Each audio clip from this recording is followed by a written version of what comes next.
Bonjour les amis, c'est Cyril de Lille.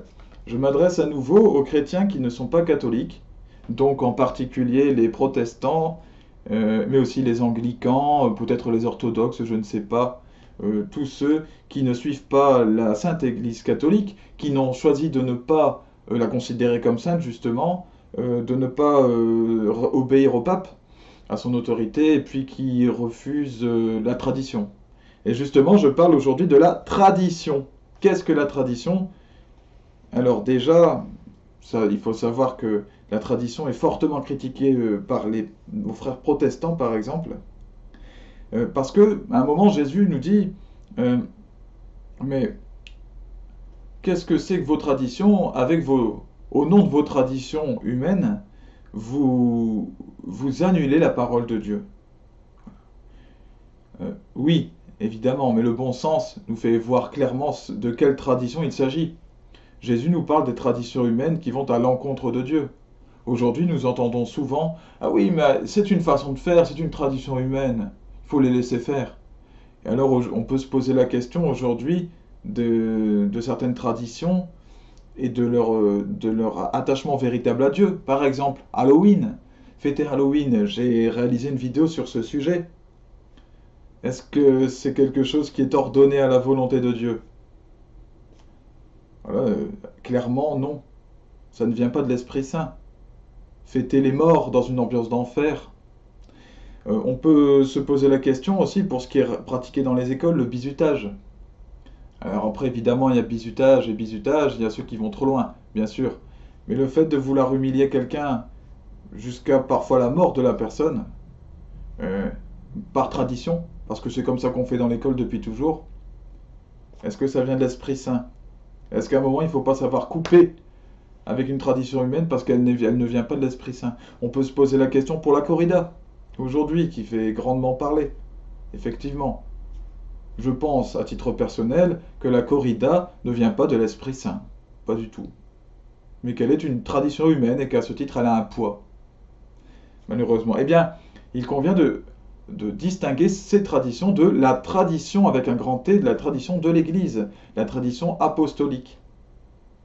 Alors, la tradition apostolique, qui est celle qui vient justement de l'Esprit Saint, qui nous donne des habitudes. Et puis des dogmes. Puisque vous croyez dans la Bible, et puis que pour la plupart vous dites, ben, il n'y a que la Bible, et hors la Bible, bon, rien n'a d'importance. C'est peut-être un petit peu caricaturé, mais en gros, c'est ça. Euh, Jésus, je vous le fais remarquer, n'a pas écrit ni distribué de Bible. Lorsqu'il est mort, aucune Bible n'était écrite. Jésus n'a jamais déclaré: écrivez ma parole sur un livre et distribuez-la. Il n'a jamais dit cela. Jésus a demandé à ce que la parole soit perpétuée, c'est tout. Ainsi, en réalité, mes chers, la Bible fait déjà partie de la tradition, parce qu'elle est déjà un fruit de l'Esprit Saint qui est venu après Jésus, après sa mort et sa résurrection. Donc, en réalité, les autres dogmes, les autres révélations de l'Église catholique concernant la Vierge Marie, concernant les saints, concernant le purgatoire, eh bien, et concernant des prières comme le credo, eh bien, ça vient de la même continuité. Le Saint-Esprit qui nous est envoyé, eh bien, continue de faire des révélations. Dans les derniers temps, c'est large. Euh, donc c'est choisi par l'Esprit Saint lui-même. Et alors, j'en ai pour, pour preuve un passage de la Bible. C'est l'Évangile selon Saint Jean, le plus beau pour moi. Mais le chapitre 16, le verset 12. J'ai encore beaucoup de choses à vous dire, c'est Jésus qui parle. Mais pour l'instant, vous ne pouvez pas les porter. Quand il viendra, lui, l'Esprit de vérité, il vous conduira dans la vérité tout entière.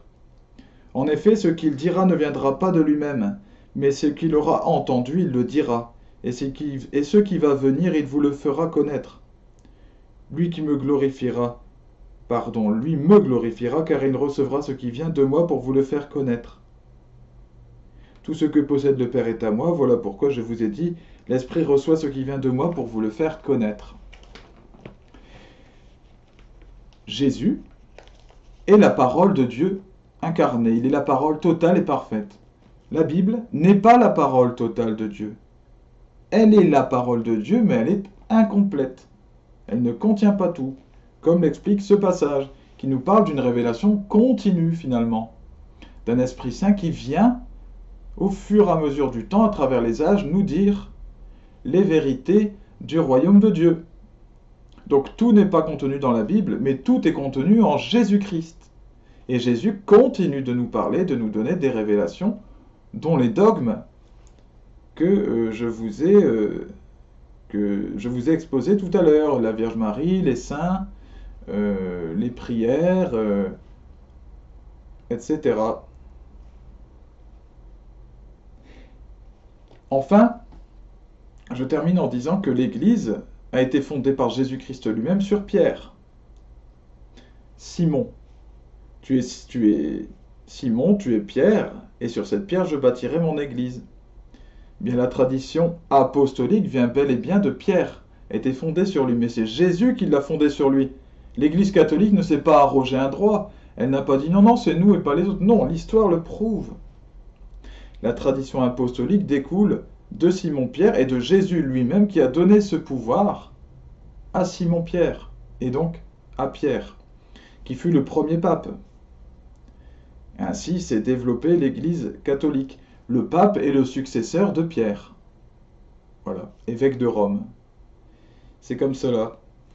Bien, mes chers frères protestants, chers frères anglicans, chers frères de toute religion, et puis tous ceux qui regardent et qui sont touchés par ce que je dis, eh bien, que Dieu soit avec vous, que l'Esprit Saint vous guide, et que Jésus-Christ vous montre le chemin, la vérité et la vie éternelle.